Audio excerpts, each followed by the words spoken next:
My last video was called Saber or Connoisseur, and I won't go into that, the meaning of those Spanish words, but if you want to go back and listen to it, it was a message to get us to see that our relationship with the Lord is something that He wants on a very personal level, individually.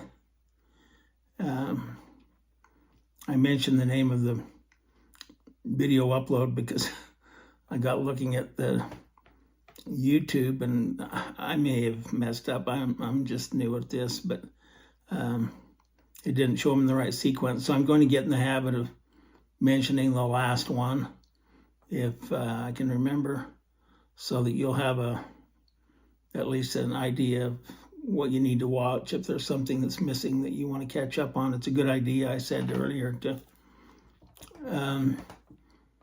go back at least 2 or 3 and try to understand the sequencing of everything, so that, because I can't repeat everything, and a lot of it's kind of important to understand.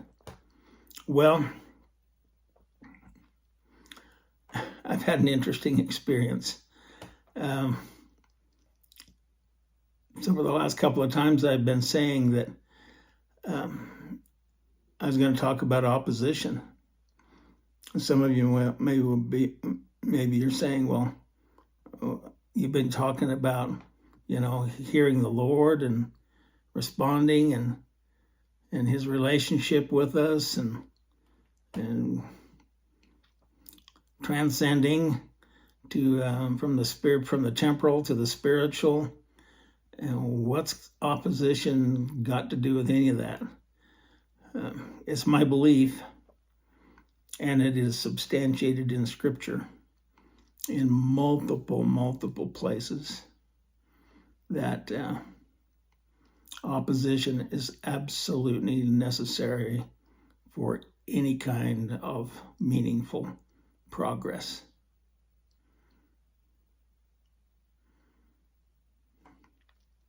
I don't know how well you know people that are around you, or even if you know about people that you think have never had any opposition, that have just been so famous and wealthy and seem to have had a fabulous direction to their lives. Yet if you stop and really find out the information that you might need to know to really understand them, you find out differently. People like Michael Jackson, who was notoriously famous and popular at the height of his career, and he crumbled. Opposition came knocking, and I won't be judgmental, but bad things happened.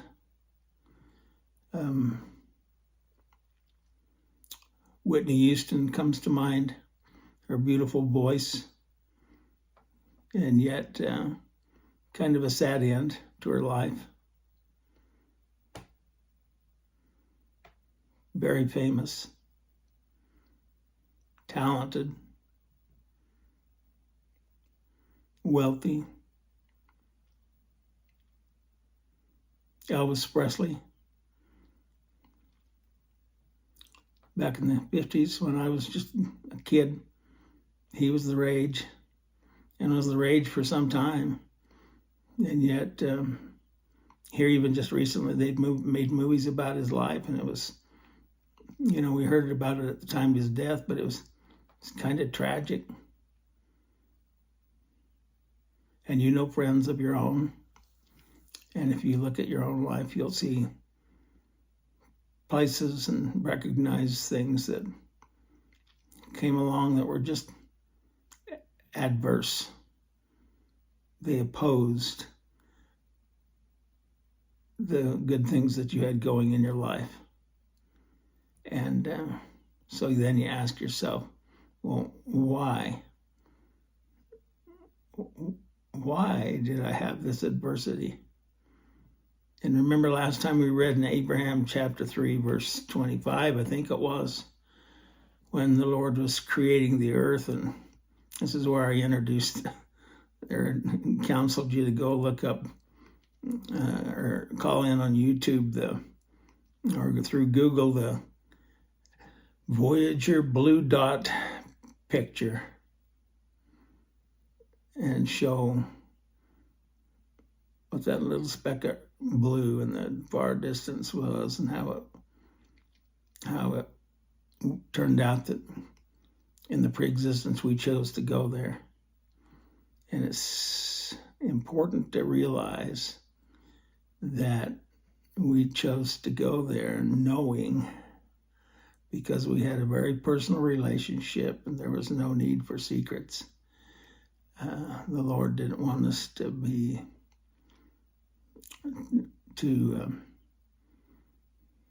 fooled by it all. So if we recognize the pre-existence and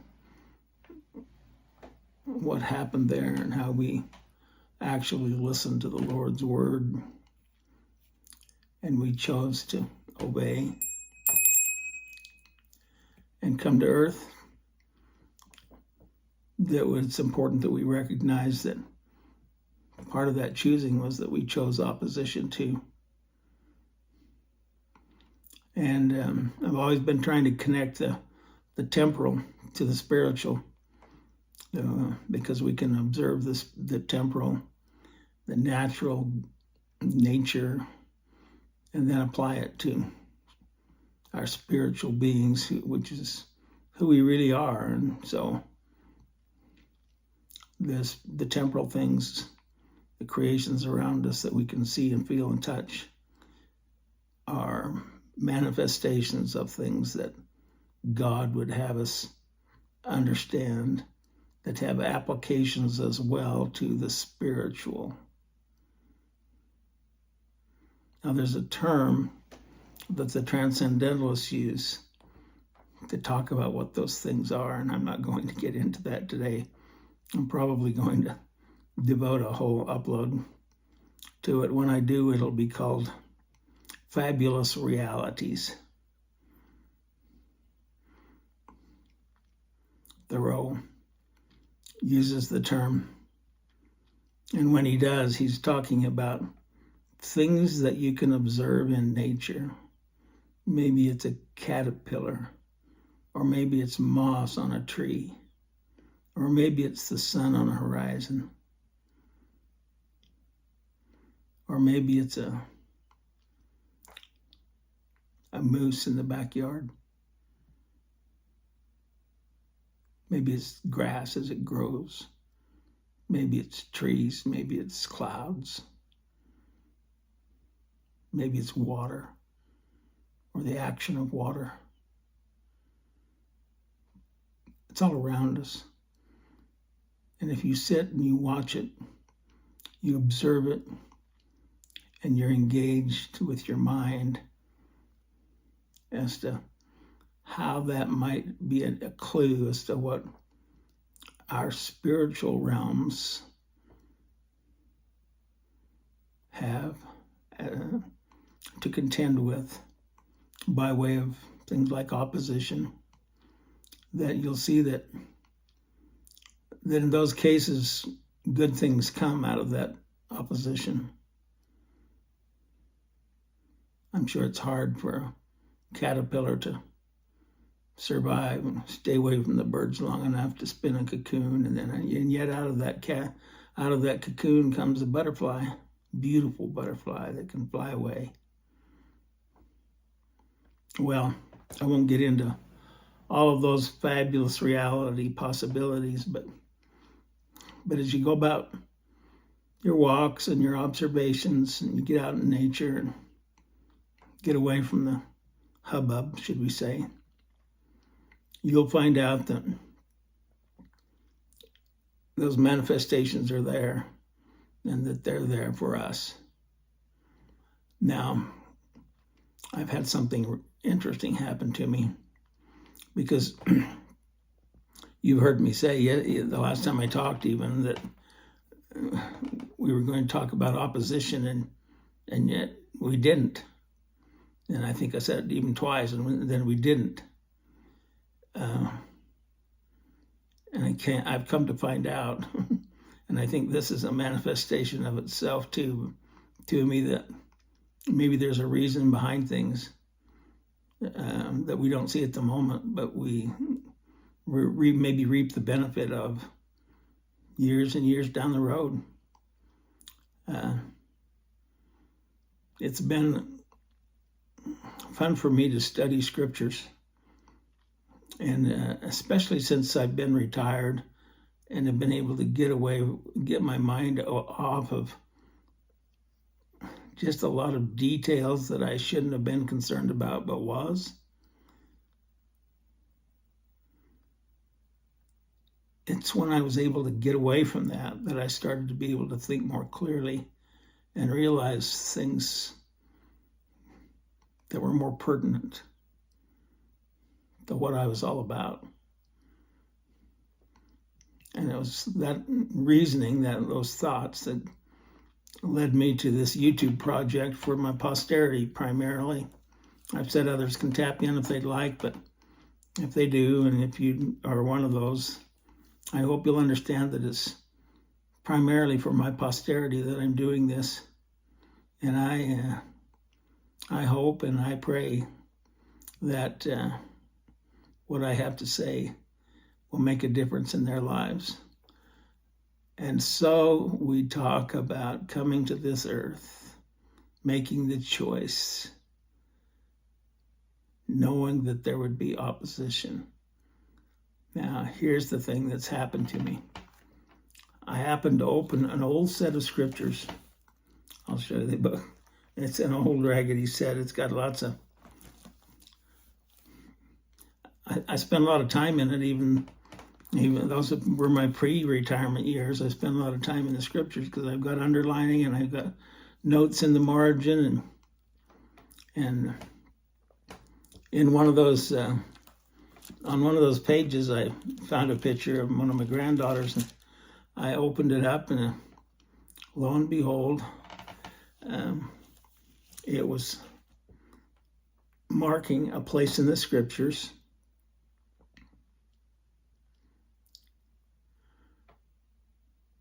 that I had some words written. I had a lot of underlining in this certain section of the scriptures, and I had some words written in the margins and along the sides. I'm going to try to read you. It's a little bit hard to read, but I'm going to try to read you what I had written in this set of scriptures. And then if I get a chance, may have time, I'm going to read you what I had underlined. If not, it doesn't bother me at all that we take a little more time on understanding opposition, because that's what this is about. So I'm in 2 Nephi, and I'm in chapter 2. And here's where it hit me, because if you read a little about it and see what's going on, it's Lehi, and he's about ready to die. I kind of identified with Lehi here. And guess what Lehi's trying to do? He's trying to help his children understand things they need to know and try to pull some things together for them, because he's concerned about them. I'm going to back up just a page here and kind of give you an idea why he's even doing this. He kind of tells us, and he says, "And now that my soul might have joy in you," think Grandpa Eborn here, "and now that my soul might have joy in you, that my heart might leave this world with gladness because of you, that I might not be brought down with grief and sorrow to the grave."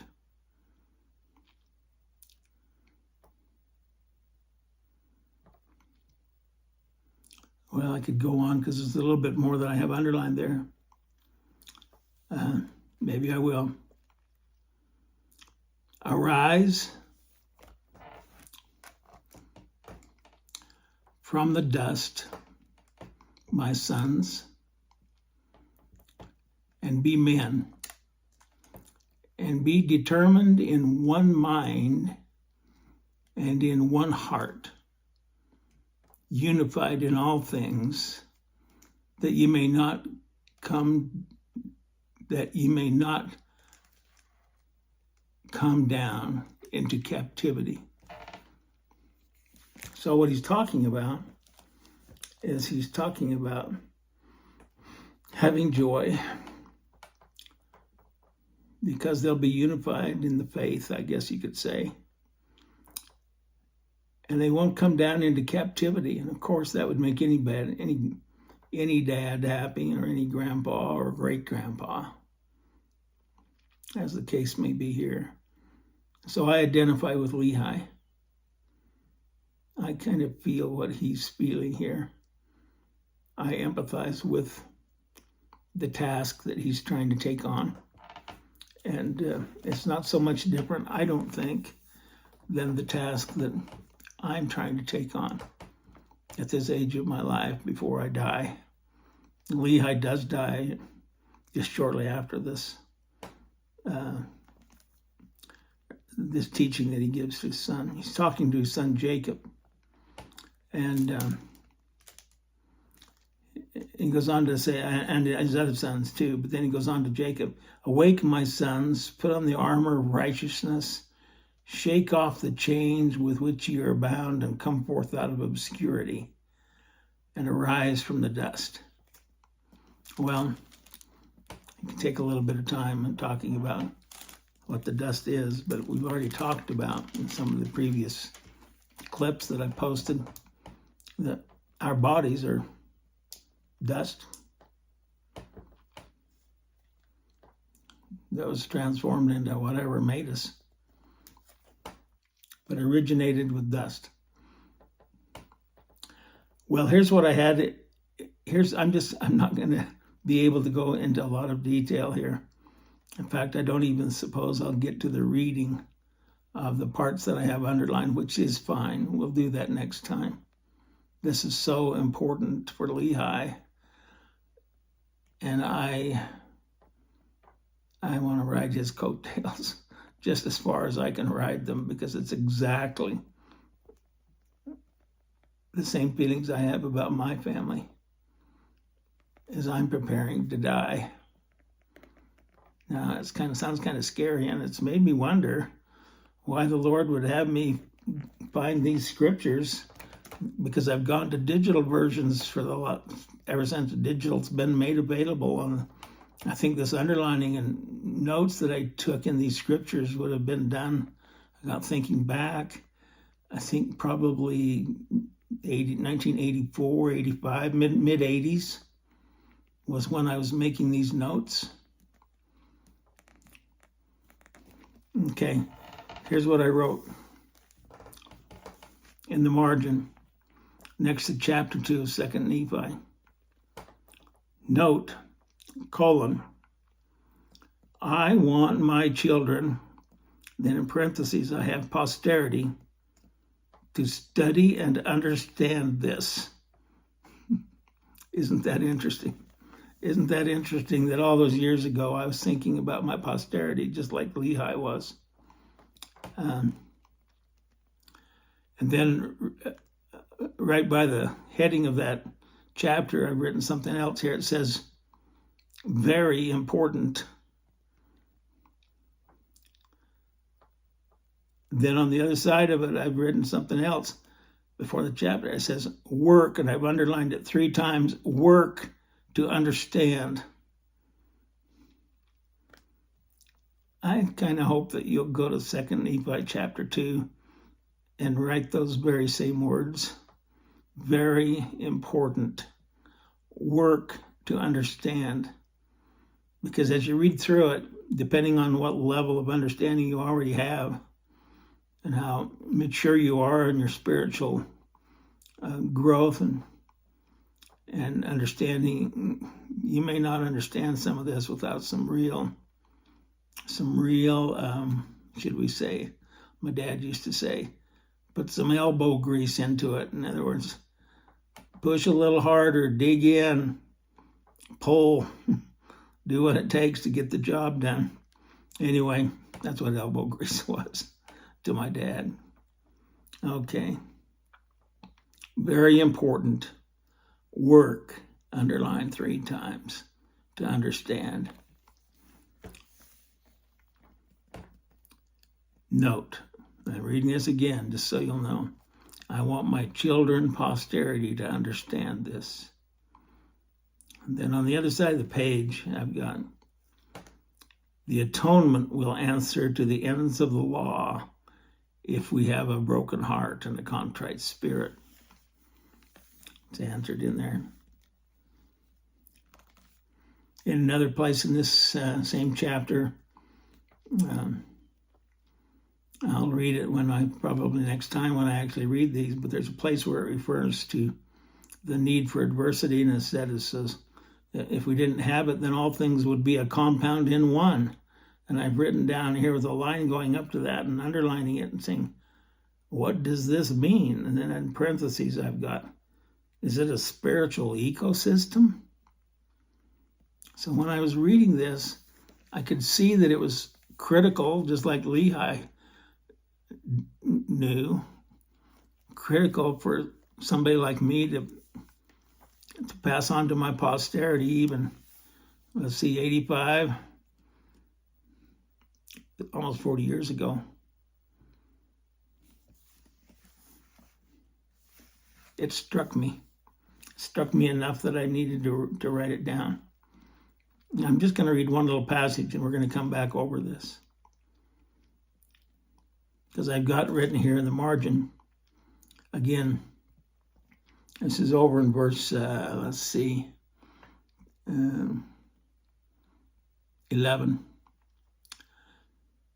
For it must needs be that there is an opposition in all things. If not so, my firstborn in the wilderness, he's talking to Jacob, my firstborn in the wilderness, righteousness could not be brought to pass, neither wickedness, neither holiness, nor misery, nor good, nor bad, wherefore all things must be a compound in one. There's that word that I have a note. What does this mean? Then it goes on to say, wherefore, if it should be one body, it must needs remain as dead, having no life, neither death, nor corruption, nor incorruption, happiness, nor misery, neither sense nor insensibility. Keep in mind, he's doing all of this to explain to Jacob why there needs to be opposition. Wherefore, it must needs have been created for a thing of naught, wherefore there would have been no purpose in the end of its creation. Our choosing to come down to this little blue dot earth would have had no meaning without opposition. Wherefore the thing must needs destroy the wisdom of God and his eternal purposes, and also the power and mercy and the justice of God. And then over here, a little bit further, I have another section underlined. I'll just read that, and then I'm going to have to bring this to a close because I don't like these to go too long, these uploads. It must needs that there be an opposition, even the forbidden fruit in opposition to the tree of life. The one being bitter, sweet, and the other bitter. Wherefore, God gave unto man that he should act for himself. We call that agency. And I've come to find out, and you will, if you research it, if you study, you'll come to find out that agency is the ability for man to make a choice, such as to come to this earth, for one. But the choices exist every day, every hour of every day. to act for himself. Therefore, man could not act for himself, save it should be that he was enticed by either the one or the other. So, sometime back I talked about that there was a single word that meant to hear and do, to act, to use our agency to act. To hear and do, and that word is hearken, Hearken. It implies both hearing, in fact, it has the word hear in it, and hearken, do, hear and do. So he came to this earth to hear the message as they come to us hour by hour, and to do. Like it said in Abraham 3:25, to do all things whatsoever the Lord their God shall command them. To do, hear and do.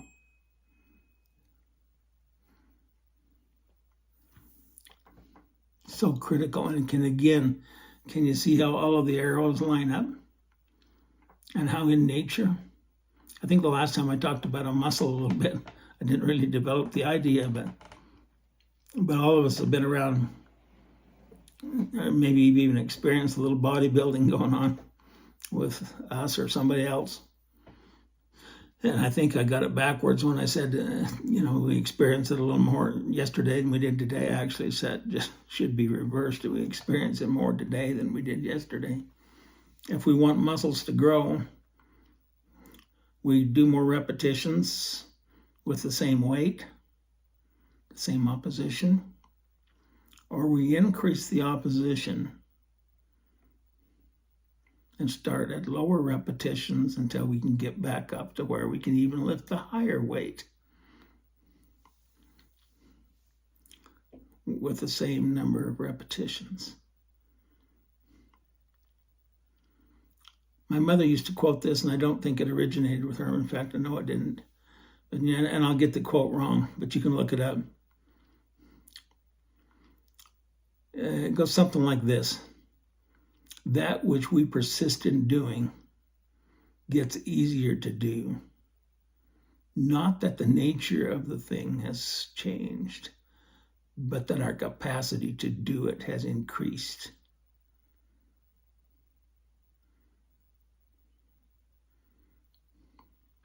That's why we chose to come to this earth, because we could use our agency to make choices. And by doing so, and perhaps making more difficult choices each day as we go along, and being true, just like the horse trainer was to the Arabian horse training thing that we talked about. Remember, if he failed the test, he did it over again, got another repetition until finally he passed the test. Well, life's kind of like that. Now, if you think of it that way and you realize the need for opposition, that horse realized what opposition was. And so do we, if we stop and think.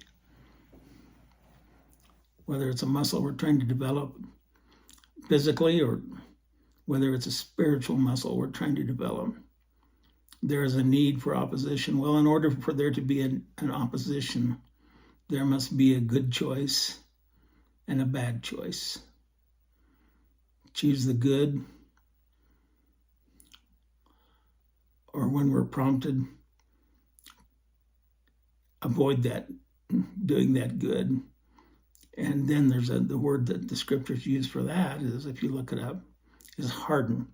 So our hearts hearken in the scriptures.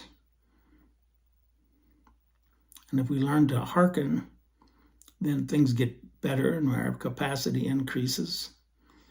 And if we don't hearken, by default, our hearts become hardened. You're going to find out if you look in the index and go to the scriptures, that those two words are used quite often in the same scriptures. And they'll say something to the effect that they did not hearken, therefore their hearts became hardened. In other words, they stopped growing, just like a muscle stops growing when you stop working it out, when you stop resisting putting force to the resistance of the opposition with the weights that you're lifting.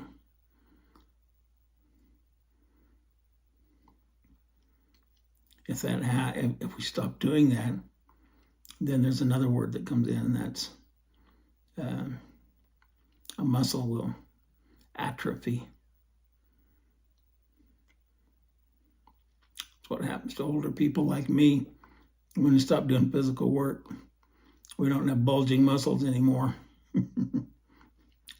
But I hope maybe some of my spiritual muscles are getting increased a little bit along the way. So if you can feel that and you can sense that, like I do sometimes, I think I'm making progress, though I have a long way to go. And I think I'm making progress, and I realize the important truths that come by understanding what opposition is and how important it is. It is actually a blessing in our lives if we could comprehend it. The problem is that lifting that weight sometimes gets a little bit painful, and we don't like it. But bodybuilders keep going, and spiritual bodybuilders keep going too.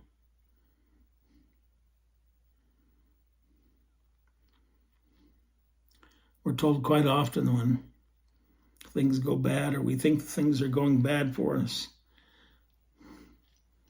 that the natural tendency for us is to whine and say, why me? Why me? Why me all the time? When the very thing that we should be asking is not why me, but what am I to learn from this experience? How can this experience help me with the next trial, with the next weight? Do you get the drift of where I'm going with all this?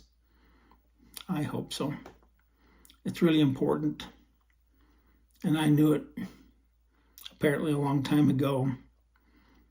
Just like Lehi knew he had to talk to posterity about it before he died. It's a bit of a miracle, if you want to know the truth, the way I look upon this, that I opened that old set of scriptures, because I always use my electronic versions now, that I picked up that old set of scriptures and it opened up to the page with my granddaughter's picture on it.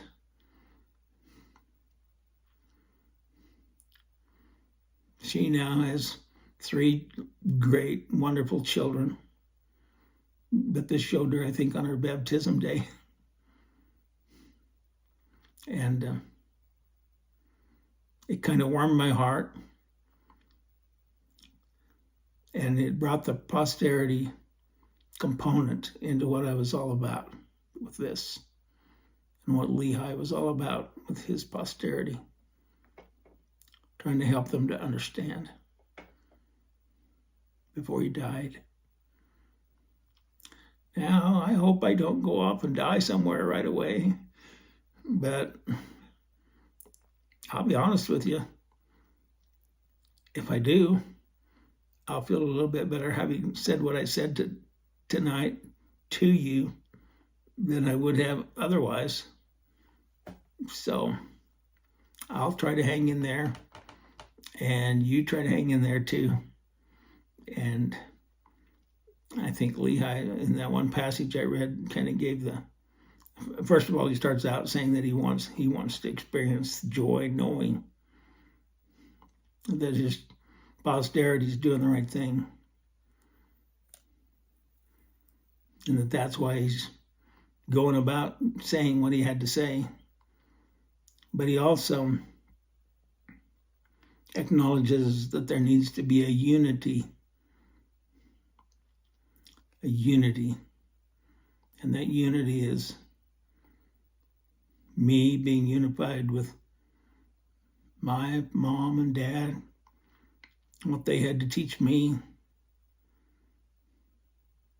Because I think they feel a joy too if they feel that, see that unity. And I know I would feel the same thing if I have children and my family comes along. That's the thing that I like them to do and know that they should do. And they apply the truths that we're uncovering day by day as we seek. It says, ask, seek, and knock. And sometimes we expect it to just fall into our laps. But the Lord doesn't work that way. He talks about feasting upon the scriptures, not just reading them.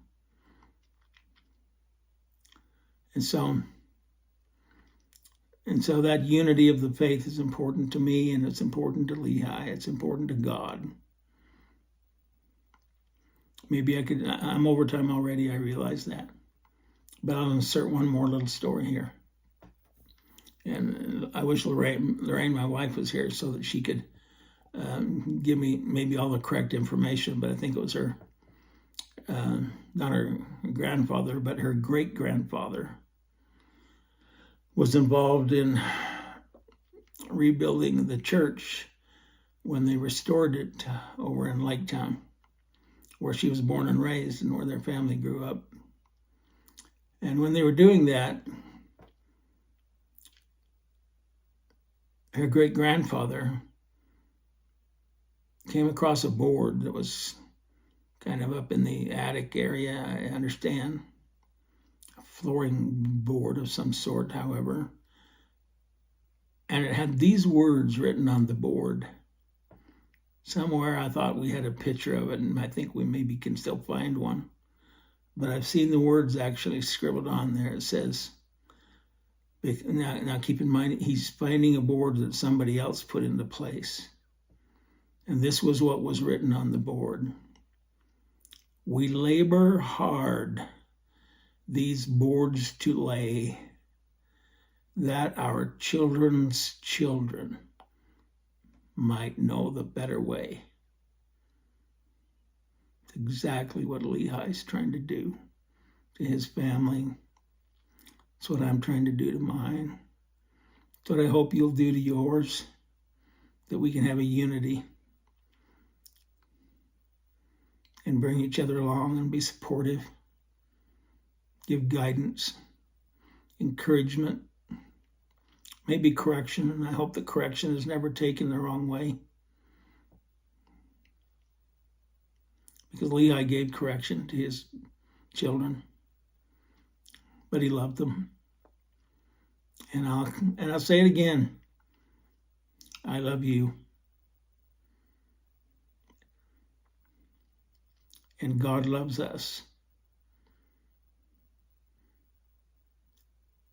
And it's a perfect plan that he has for us. But it includes agency. It includes our freedom to make that choice, to hearken, that our hearts might not be hardened.